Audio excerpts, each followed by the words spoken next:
All right, welcome back, everybody, to episode 92 of Taking Control. I'm Anthony Kane, and I'm joined by a very special guest, Mr. Kairos. What's going on? You guys invited me back. Yes, I was going to say, you may remember Kairos from almost exactly a month ago. It was like a month ago, yeah. Which is awesome. So Kairos is back, and it's great to have him on again. First of all, Kairos, thank you for coming back on. Absolutely, thank you. We're going to dive into some awesome things regarding some of the social media platforms out there, as well as some of the bigger platforms that you all recognize, like Amazon and things like that. So we're excited to dive into some of the bigger news stories that have happened over the last week or so. Before we do that, we are exactly, 1 day away from our 10-year anniversary. 10-year anniversary, One SEO. Yes, it is going to be our 10th birthday here at One SEO tomorrow, April 19th. So the entire office will actually be off. Lance gave everybody off to kind of celebrate the 10-year anniversary. But if you'd like to join in on celebrating 10 years in business with One SEO, we invite you to come down on Saturday, April 27th. So I guess it's next Saturday. Next Saturday. It'll be at M's Place down in the city.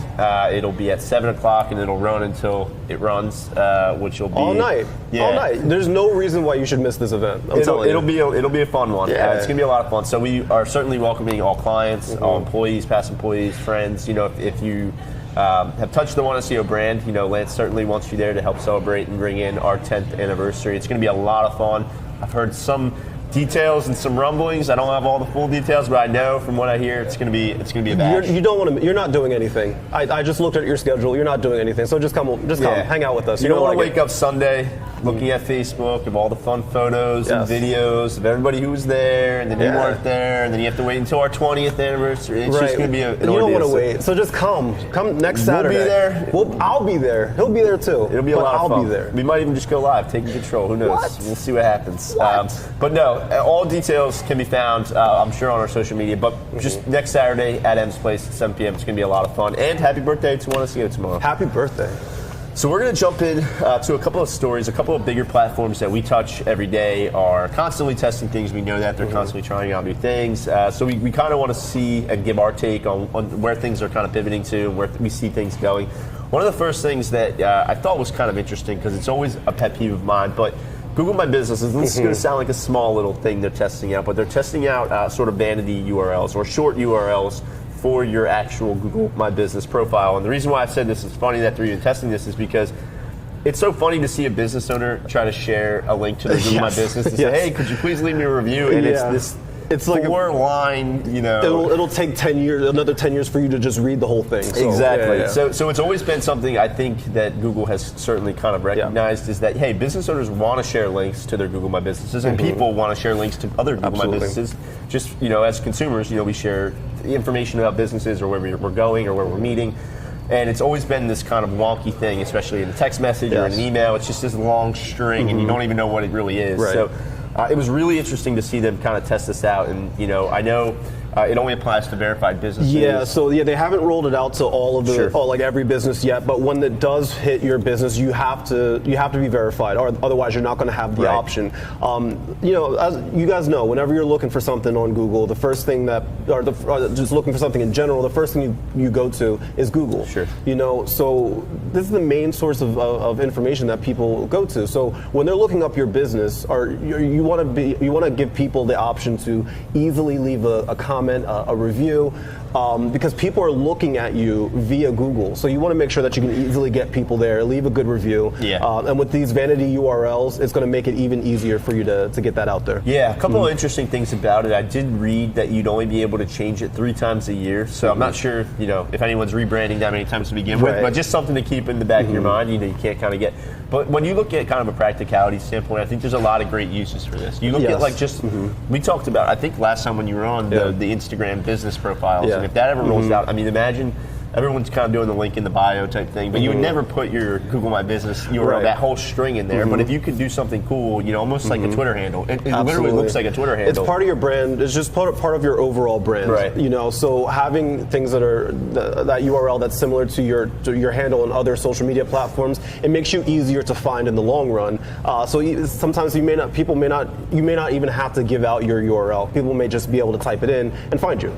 Yeah, it's a small change, but it's a big step. You know, being able to just click on someone's brand and getting taken right to their Google My Business, like a clean anchor text like that, I think is going to be really interesting. It's funny that they're doing this though, because Google used to offer a URL shortener tool. I miss that so much. And they sunset it. So now everyone's stuck using like Bitly or whatever it might be. But they literally, Google used to offer this. Now it wasn't like you had control over it. You still had just a string of characters, but it was much shorter, of course. But they sunset that, so it was interesting. But now, it's really cool to see that you can kind of create a vanity URL. You can control what it'll say. This was a long time coming. Yeah. It was a long time coming, and I'm glad that they're slowly rolling this out to all the businesses. And if you need help with that, the social media team here at One SEO, we handle all of the Google My Business listings. So if you're watching right now and you're like, I don't know what to do or how to do it, that's okay. Just let us know. That's what we're here for. We got you. We got your back. And like we mentioned, we're moving on. But like we mentioned, it is testing, but I just from your opinion, is this something you foresee them rolling out? This is something that every business needs to do. Yeah. Like I wouldn't even think twice about it. Just if you're one of our clients, really just ask us about it, and we'll get it going for you. Yeah, it's gonna be a big push, and I'm excited about it. Yep. So Kairos, iTunes Music, Spotify, Pandora, what do you prefer? What's on your phone right now? On my phone right now, earlier today I was listening to my Spotify. Okay. I live and die by Spotify. I don't know where I'd be without it. Yep. Yeah. So one name that I didn't mention in those, we all know the Pandora, we know the Spotify, we know the iTunes Music, we know they all have free options. They also all have the premium option, which would get rid of the advertisements. One player that's in the space it's interesting because they're there, no one really knows they're there, but Amazon does technically have a music streaming service right now with Amazon Prime, so you can get a free subscription to, I'd say a limited amount of songs, but I think it's like 2 million, something like that. Now you can also pay another subscription fee on the top of Amazon Prime to increase that music subscription to a much larger library, much more like a Spotify or an Amazon or an iTunes. Excuse me. So what's interesting though is Amazon was in the news this past week in terms of them. There's some rumors about them releasing a free music subscription service. That would be fantastic. It would be interesting. It's obviously a direct play against competitors like a Spotify and things like that. It would be really curious. I'd be curious to see how this rolls out. I always think of like compatibility. People who, and it's not just iPhone users, but a lot of iPhone users sometimes tend to prefer iTunes Music. Everyone seems to prefer Spotify just because it works with everything. Right. Now Amazon would work really well with like an Echo device, or if you had some sort of an Echo or an Alexa device in your house. I guess it's really easy to just have her play music, not have to worry about advertisements, not having to worry about going through Pandora through Alexa. But it would be interesting to see if people would pivot or shift away from this type of platform. I don't see why they wouldn't. Amazon, as I'm sure you guys know, it's been growing nonstop, and there's Jeff Bezos, Lord knows how much money he has now. I think he makes like $8,000 a second. That's must be nice. But with its growth, they have the ability to try out things like this and to invest into a free service. So that free service, it's a good business move because people that may have been iffy about paying the Amazon Prime price may try this free version of the service, and then eventually kind of roll into getting the larger service. In a subtle way, that's kind of their whole model too, right? Like they have so many products, so many different services, so many different variations that like they really just want to sink the needle in one of those. And then now it's like Prime kind of umbrellas over everything, so it's like, well, I already have this, I might as well just get everything else for Prime. So just trying to keep everything in one spot, one location. And it's like I said, it's a really smart business move. I actually ended up downloading Amazon Prime on my phone for music just to see what is working, because I have Amazon Prime, and it's a really good service. It's actually not that bad. Even the Prime service where you don't have the full library, it's still like a good amount of music. So I know with this free version, the the library is going to be even smaller, but still being able to compete with a free version of Pandora and a free version of Spotify, just kind of getting their name out in the market and seeing what happens, seeing if people kind of just grab on. They're not going to lose anything from it if it doesn't work out. Yeah, that's true. I have Amazon Prime once a year, every holiday season. Yes. My 30 it comes in handy. And then I cancel it. No, but one other thing to note with this is when you hear free streaming service, the first thing as like a marketer or that comes to mind is obviously there's advertising at play then, right? Because if it's a free service, you're going to get hit with advertisements. And what's really interesting to see sitting over here at One SEO is kind of seeing a pivot. We have clients now that are dabbling in Pandora or Hulu or Spotify because it's an interesting kind of place to be. It's separate than TV. It's not as expensive as TV, and you can get in front of a lot of ears that way, and and it's easier to target. Yeah, it's easier to target people as opposed when you put an advertisement on the TV. I mean, there's no telling really. It at the wall. Yeah, you're just seeing what sticks. It all depends on what program is running during that time period. But with things like when you're advertising on Hulu and Spotify, you can take in some of the demographics and locations of where people are and really target those people, and it could be useful. Yeah, it could be something to consider. It's a really interesting pivot, to hit the people that maybe aren't paying for the premium service with these advertisements. So I'm sure, with a free service, that they'd be offering that there'd be some sort of an advertisement play there as well. Yeah. What was the last thing you listened to on your Spotify? Oh God. Well, I listened to a podcast. Okay. I haven't listened to anything today. Okay. It probably would have been maybe Kanye. That College Dropout. Well, Kanye West, I just put it on the Spotify radio station. Fair. So it's a little bit of chance in there, a little bit That's of everything. Fair. A little bit of everything. A little bit of everything. I like that. I like it. Maybe I'll just DJ the party on Saturday as well. Come, and you might see him DJ. Is that good? Okay, never mind. You heard it here first. I'll just whisper in her ear. That's always been a gift, not to get on a tangent, a gift of mine. You can DJ? I can walk into a room and instantly know what to play on the jukebox. That's a skill. He's a Marvel superhero. I've always been able to do that. I don't know why. Shifting gears a little bit, I think we spoke about Pinterest. It's funny because a lot of these stories are almost follow-ups to exactly what we talked about. Which is why I was invited back. Yeah. Thank you so much. I appreciate it. So last time we spoke a little bit about Pinterest, and one of the things I think is really cool because correct me if I'm wrong. Facebook has this option, right, where you can set the campaign objective as So when you run a campaign on social media, it's really, really cool because you can tailor, oftentimes on most of these platforms, you can tailor what you want to do based around what your ultimate objective is. So if you're just trying to get it in front of eyeballs, you can pay for reach or whatever for Facebook video views. Same thing with LinkedIn. Yeah, absolutely.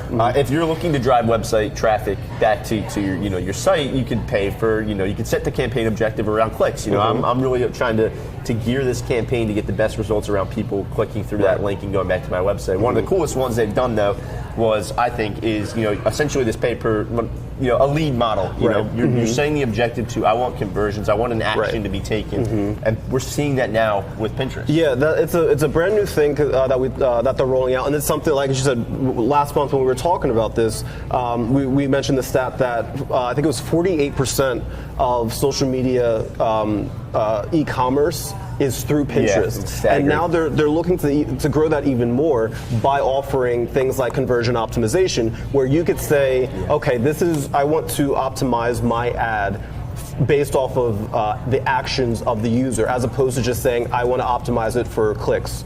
And that's really, really important because you can start going into increasing your online checkouts, increasing the amount of, so you have an event, increasing the amount of signups that you get, getting stronger leads for your business. It's a big deal what Pinterest is doing right now. Yeah, and I think from a business owner that maybe isn't as savvy or in the know, I think it's a great opportunity because when they see that type of option available, I think it kind of they start percolating a little bit more than maybe normal. People have been burnt before. They set things up. Maybe they don't know what they're doing. They say, oh, well, I've always gotten clicks to my site, or I've always gotten all these views, but that never turns into anything. So when you have this option to sort of set it up and say, okay, I'm setting the campaign objective around I want purchases. Right. I think it kind of changes people's perspective a little bit too. Absolutely, 100%. This is a really, really big deal for Pinterest. Now it's not for everybody. Sure. It's one of those things that you would talk with your social media specialist and say, okay, is this the best thing for me? But I mean, generally speaking, if you sell your products online, this could be a really good tool for you because they'll optimize the pins very, very good for your business, and it's worth it. It could be really worth it. The one thing I want to mention, though. Sure. In order for this to work, you have to have the Pinterest tag installed onto your website. It kind of just like the Facebook Pixel and the LinkedIn Insight tool. The Pinterest tag has to be installed onto your website. If you don't know how to do it, once again, that's what we're here for. We got your back. We can do that for you. Yeah, absolutely. And just for those that are to take that even a step further, the reason why Pinterest is looking to have a small snippet of code on your website is because ultimately you're saying, hey, I want conversions. Well, they need a way to know that somebody ended up hitting your checkout page or your confirmation page. And that's sort of their way of saying, okay, we know this person was on Pinterest, they went to your website, we know that they hit that confirmation page.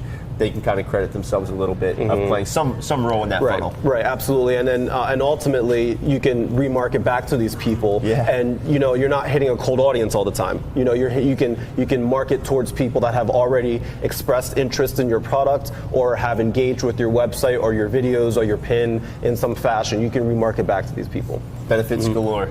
Benefits galore. That's the title of my rap album. There we go. So one of the things, just to piggyback off of the Pinterest conversation, one of the things we were talking about last time you were on was that the Facebook suite of apps, WhatsApp, Instagram, that whole family of products experienced their worst outage ever at the time when we had spoken. So I don't know if you have some sort of in at Facebook, or if you just set this up every time you come on. I knew I was coming on, so I was like, you know what, I'm going to have Facebook shut down. And it was a Sunday, so it didn't really affect many people. Yeah, it didn't affect too much. It wasn't a high traffic day. But Facebook, Instagram, WhatsApp, on this past Sunday, it did go down again. Fortunately, it wasn't as crazy as it was. It wasn't as noticeable. It wasn't really noticeable. It only really affected the northeast part of the United States, Europe, and the Philippines. So if you're watching from the Philippines, hi. We feel you. We feel your pain up here in the Northeast. But listen, I mean, it wasn't as big of a deal as it was, but luckily it was only down for 3 hours. So it wasn't. It was okay. It was fine. There's a couple of takeaways with this too, right? So all these platforms have, all these platforms have some sort of a messaging platform. WhatsApp is designed around messaging. Facebook has the Messenger. Instagram has direct messaging. And one of the big pushes Facebook announced back in January was that they're trying to, they plan to kind of have these all under the same umbrella where it doesn't matter what platform you're on, all the messages go through. They still have the separate apps, but everything's kind of unified. And it's interesting to think, I read a great article about how, is it a flaw to have all these products kind of live under the same ecosystem, because when one goes down, they essentially all go down, that type of that type of model. But it is interesting, and I think it's for the better. I think it's a good move to have everything kind of connected. I think if you're Facebook, it makes a lot of sense. And even as a user, it makes a lot of sense, because right now, obviously, your Facebook, your Instagram, and your WhatsApp, they're all 3 separate apps. But being able to use Facebook Messenger as a way to use WhatsApp as well, to put that under one umbrella, I mean, that just makes the user's life easier. So you don't have to keep bouncing around between apps and that's kind of what, like, as consumers, we almost expect nowadays anyway. People really buy into the whole ecosystem. You look at the Apple ecosystem where everything just works. I'm a sucker for Apple. Everything I have is Apple. Phone, desktop. And your messages go right through on your Mac and your phone and your iPad. So it's the same thing with this, what Facebook is trying to do. So, I mean, they're pretty much connected anyway, so it's kind of too late to turn back at this point. But like you said, it's for the best. It's going to have its outages now, but it's for the best. It's fine. And it's just interesting, we'll obviously find out later on if this is going to be some sort of a pattern. Again, it's to an average consumer, it may not be that noticeable. To somebody that spends thousands of dollars a day on advertising, obviously a day-long outage you can see effects from that. Or someone, there are literally businesses that their lifeline is Facebook. Whether you're a publisher or that type of thing. So it is interesting to see the impact, and it's obviously making an impact when a small 2-hour outage is all over the news. It can have a big impact. Yeah, absolutely. Yeah, absolutely. Even on a Sunday night where it's not, or a Sunday afternoon where it's not technically a lot of traffic, but still, I mean, people rely on that time period for specific advertisements, and if it's not going through.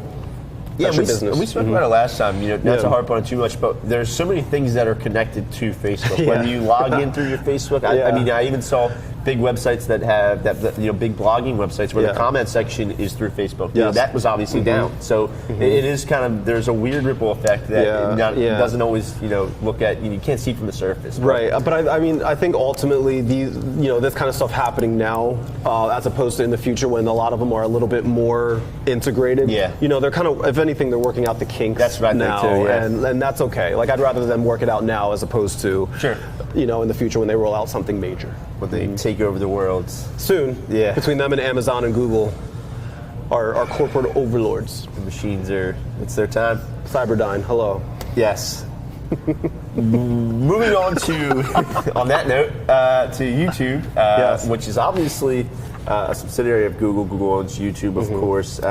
So something I've always thought was interesting about YouTube is, obviously there's a ton of money behind YouTube. Yeah. They are constantly trying to test things. There's a whole separate algorithm in terms of how content creators can get their videos to show for certain queries and rank certain videos, and there's a method to the madness, but it is really, really intense. And YouTube has always said, we know we're essentially the #1 video platform out there. We know people spend billions of hours watching our content every day. How do we constantly fine tune? Because it's not always about oh, this video gets the most likes, or this video gets the most comments, or this video gets the most views even. They're really trying to get into the nitty gritty with, artificial intelligence and try to figure out what's the quality of that video based on what people are watching in the video and if they're reading the comments. And it's a really crazy kind of notion, but ultimately what the story is that YouTube is testing out new ways to measure the success of a video outside of the, how many views did it get, how many likes did it get. They're looking at how long people watched, what parts of the video did people watch. Yeah, this is super duper important, because if this is something that's rolled out across the board, the way that users go about creating videos and optimizing those videos, it completely changes the game. Because, like as you mentioned before, what YouTube's algorithm now is looking at is, okay, what are comments, the engagement, the likes, and all of that. That's what they're looking at now. But what they're kind of slowly testing, and they've been doing this for the past couple of years, kind of like under the radar, is they're looking at, I wrote it down, they call it the quality watch time. So they're looking at, how people, like how as you mentioned before, how people are staying glued to their screen. And the reason for that is they're trying to, have you ever been clickbaited, what's that one song, Never Gonna Give You Rickrolled. Like Rickrolled. They're actually trying to curve that a little bit. That's a bit I'll never... I love it. I love it. I love it. But I mean, they're trying to curve that a little bit by ranking videos specifically based off of this quality watch time. Now, there's no word on when it's going to be rolled out yet, if at all. It still may be a far way away. They haven't formally announced anything yet, but this is something that is potentially in the works. And if so, I mean, this completely changes the YouTube game, and you have to change everything you do when you go about making and putting up a video. Yeah, I had a lot to say, when I read about this too, because YouTube's another one of those platforms. I know we spoke about Reddit last time, where someone who knows their way around YouTube, or it maybe is another content creator or whatever it might be, like you can instantly, I mean, you and I can probably just look at a title of a video and say, okay, this is misleading, or this is, clickbait or whatever it might be. But to the average consumer, they may not know, and that's why these work so well. People are able to game the system and get clicks and get views and monetize these videos. But it's really just kind of taking advantage of the system, and it's really interesting. So YouTube, to your point, is really trying to curb, what are actually the quality videos? What's not trying to mislead people or lead people on, what's or whatever informative, and this is, I think this is, I know some people may be upset about it. It's particularly people that have a lot of followers on YouTube, and they kind of have their system in place right now in regards to getting their Google video or their YouTube video ranked.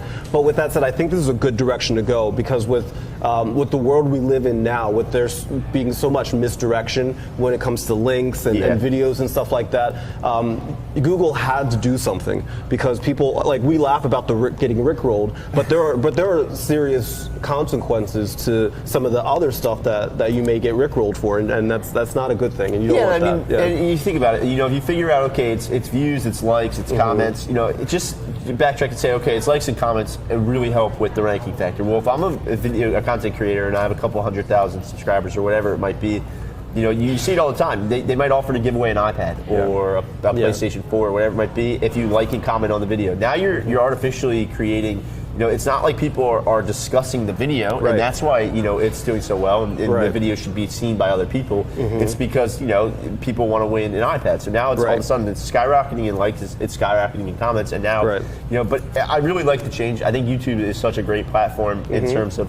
I always tell the story, but I had to change the light bulb in my refrigerator, and I had no idea like what I was doing or what, and I Googled how to change the light bulb on my exact fridge, and the video had like 30,000 views, and it was just some guy just in his house showing us how to change this light, and through the power of this platform, this man has changed like 30,000 light bulbs in a fridge. Do you know what the number one YouTube search is? I think is it how? How to? Yeah. How to is the number one search thing. You can like that's a great story because how many of you have gone onto YouTube? How do I do this? How do I do this? I did it the other day as well. Just how to do something. So.